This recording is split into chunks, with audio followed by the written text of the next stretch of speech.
Bam, pow, shazam. All of the onomatopoeias sprinkled over the pages of our childhood. And what do they invoke for you?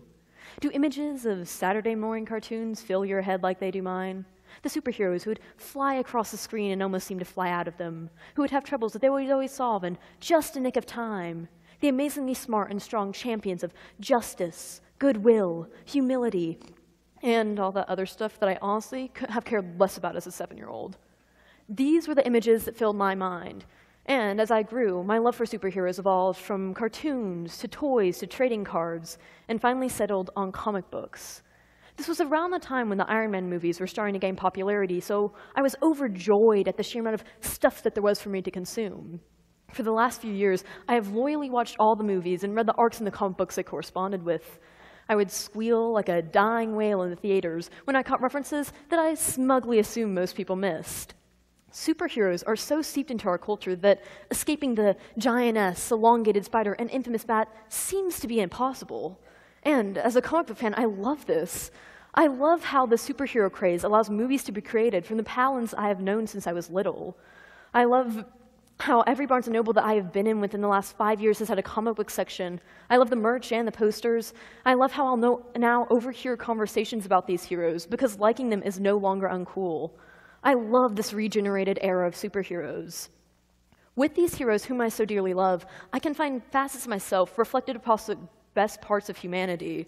As I hold them to the highest of my ideals, I can see my value reflected in their struggles. I think that we all do this, trying to find ourselves in others. This is because people are social creatures, even those of us who don't want to be around others all the time. Humanity finds itself within itself. We as people define who we are and measure with others, both in whom we relate to and whom we most definitely do not. Within heroes, within this new age of comic books, our projected selves can be found in the best of people. Within comic books, our representation can be realized. But, like every new age, it carries over the problems from the past and the mutated issues of a contemporary society. However, we cannot comprehend the implications of these complications without first diving into the comic book origin story. So I ask of you, my most super of listeners, to join me in a tale of ultraviolence, propaganda, and fear. Bradford W. Wright explains in The Comic Book Nation how comic books as we know them today began in 1938 with the beginnings of Superman. 2 boys created him as a daydream, and with this fantasy spawned an industry. Detective Comics, a struggling, financially inept business ran out of New York, took up the hero and broke into mainstream media by being different than the funny comics that made most of the graphic stories being produced.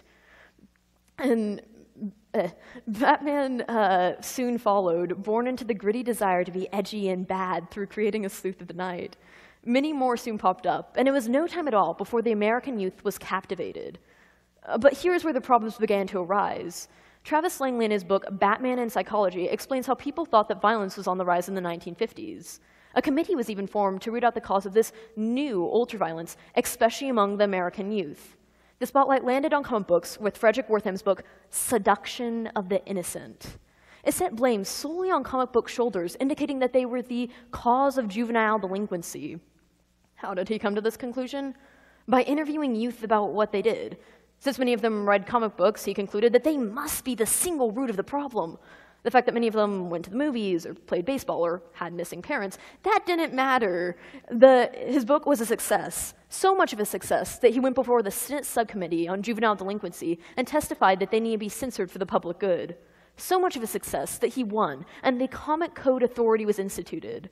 Limiting the tales to only the cleanest stories imaginable, no real issues were addressed for years, and the authority, while never officially disbanded, lost almost all of its hold in the 1980s. And it was then that the repressed stories and newer culture of the last 30 years took a hold, and the fiction turned hyper everything for a while. Okay, that's an interesting enough story if we're talking about court cases.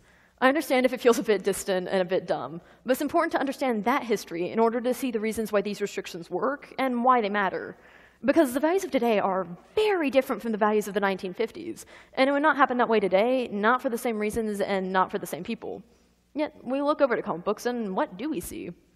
Well, Virginia Gurd and Spencer Foster see learning mechanisms. They think that we can teach using comic books. Because they're universally appealing narratives, no matter a person's background, they can be applied to classrooms from studies of everything from environmental issues to business. And beyond theoretical schooling, they have real-world impacts. Eva Emerson of Science News notes that science fiction comics inspire scientists to make real change. Iron Man has influenced the design of robotic walkers, bionic assistants, and exoskeletons that might even help paralyzed people walk again. That sounds like an amazing idea. Some of you might be a little reluctant to engage in comic books as something serious, but over their long and genuine history, there have been many different runs of different types, whose lessons are as extensive, if not more so, than any other medium. Why? Because comic books represent the extremes of humanity. Superman shows us the human ideal, the Greek-like hero who is strong and just and humble enough to hide it for the common good. His is altruism taken to the next level, doing so much good for no reward or recognition other than the pure act of doing good. Batman, in many of his runs, is Superman's grittier shadow, a vengeful and mysterious ghost shrouded in tragedy and driven by it. And their tales, along with almost every other character's, represent the extremes of humanity. This great vivacity allows lessons to stand out in perfect relief, to showcase and frame the narrative alongside the ideals that we strive for. Yet, this great platform also allows for the problems to appear. In the same way that Batman is the mirror image of Superman, except darker and edgier, comic book discrepancies show up even more clearly when juxtaposed with the values portrayed within them. What are these ever-elusive problems that I keep talking around without ever actually addressing? There are a few, but most of them stem around one issue: representation. I know. A lot of people think that you hear this enough already and that it's a noble thing, but it's overused and overplayed, and can't we talk about something else for once? Not everything can be about representation. All I do is talk, and it's all just white noise. But representation is important. We are entering a new era of comic book history, a new era of history altogether. The imprint we leave is influenced and recorded by the media that we consume. And right now, with the immense popularity and influence of these comic book stories within our country, our world, is especially important to really look at how much influence they have. How important can they be? You might wonder. They make okay movies and all, but how much sway do they actually have? Well, according to Business Insider in 2013, they drew in $870 million in comic book sales alone. Marvel's net worth is valued at $4 billion, and this isn't including DC, who has been around longer and who has just as big of a fan base. What cannot be disputed is the influence of media on the way that we think. And this is not an issue that has loosened its hold as we've continued through the years. No, if anything, this is an even more important discussion to hold today. Christopher Bell, a professor of media studies, says that we live in a 100% media-saturated society. With this mass media that we cannot escape, it touches almost every part of our human existence in some way. And it exists as corporate entities, 6 of whom produce 9 out of every 10 movies you watch, 9 out of every 10 television shows, 9 out of every 10 books, 9 out of every 10 songs. And these companies, like Disney, market to specific audiences, leaving female superheroes out from the merch and the conversation. In fact, out of the 30 full-length films that will be released between 2015 and 2020, only 2 of them will have female solo leads. 2 out of 30. Christian Science elaborates on this deficit even further. The only female superhero movie so far has been Elektra, a low-budget film from 2005, from before the mass popularity of superhero movies. And though this is improving in some ways, like Thor getting a new female reboot, TV shows like Jessica Jones, and the new Wonder Woman movie, both DC and Marvel have hired known erotic artists to draw their female characters in recent years. This objectification doesn't even match up with what you would think the numbers might be. 45% of the comic book community is populated by females, yet the main female characters like Black Widow and Gamora are still denied any merchandise. And women don't even have control over their own narratives. Both DC and Marvel have hundreds of men writing and drawing their comics, but as of September 2014, DC had 20 women creators, and Marvel only had 12. This hyper-heteronormative outlook often hurts men, too, with absurd bodies and impractical stoicness. No one is escaping this unscathed. Obviously, there are some very deep systematic problems within the comic book industry. And the same thing can be applied to matters of race, of sexuality and expression, of every facet of identity that is being erased, changed, or manipulated by these 6 companies who intend to marginalize over adapting to the modern market. Biases will be established, and due to the relatively low exposure of things that challenge these notions, they are hammered into our heads. And if people of color are only represented as villains, if men and women are only represented through impossible ideals, if LGBTQ continues to be a punchline, if identity is erased, then these ideas will diffuse across our society, if not by controlling our thoughts, then by controlling our conversations. Okay, so is the solution to go to these companies and demand they become more inclusive? That certainly is a part of it. Sheer numbers hold sway as well. But these companies are now masters at placating crowds and avoiding real, substantial promises. When we need people with their demands, we also need people doing other, subtler things. So should we take comic books out altogether? No, because that erases an important medium of expression. And since they reflect only the most hyperbolic versions of the society that we already live in, they reflect a very real deficit that needs to be changed and not simply swept under the carpet and out of our minds.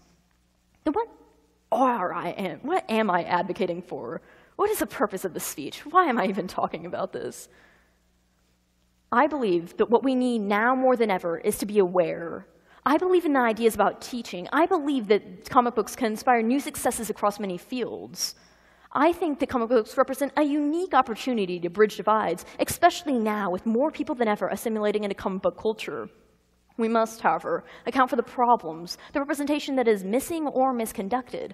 But even this can be a learning opportunity. If we adjust to these hyperbolic means, then they can serve as a discussion point. With them so blatantly displayed, conversation can be polarized around comic books. Those people who are protesting and urging for well-written parts that represent themselves are doing important work. This is partly because it might change the minds of those in charge, might convince people that it matters. But just as importantly, it gets people talking. It galvanizes change through spearheading the dialogue by opening up the conversation. And this is what I'm advocating for. We must account for the problems by talking about them. There is good in comic books, which might finally rise to the surface in this modern era. There is bad in comic books, which might finally be discussed. But as people, we must weigh both of them. It is not a fight between heroes and villains. It is not only a fight between our good and bad sides. It is a struggle that we are all engaged in together, as communal beings striving to find who we are in this tangle of humanity. It is our human endeavor to try to find out what exactly that means, and how can we if that image is distorted by inaccurate representation? There is misrepresentation everywhere, but comic books, with their old history and new popularity, with their hyperbolic lessons and problems, with their heroes and their villains, are a good place to start. What do you think this conversation will be in 5 years, in 10, in 20? Hopefully these issues will mellow, but that cannot happen if we do not have an exchange first. What if we use comic books as reflections of ourselves, to show who we want to be, to show ourselves in the light that we deserve to be in? I want this shining future, and I hope that you do too. So join me in my quest to show the right people in the right places and to bring in a new, better era of comic books. Thank you.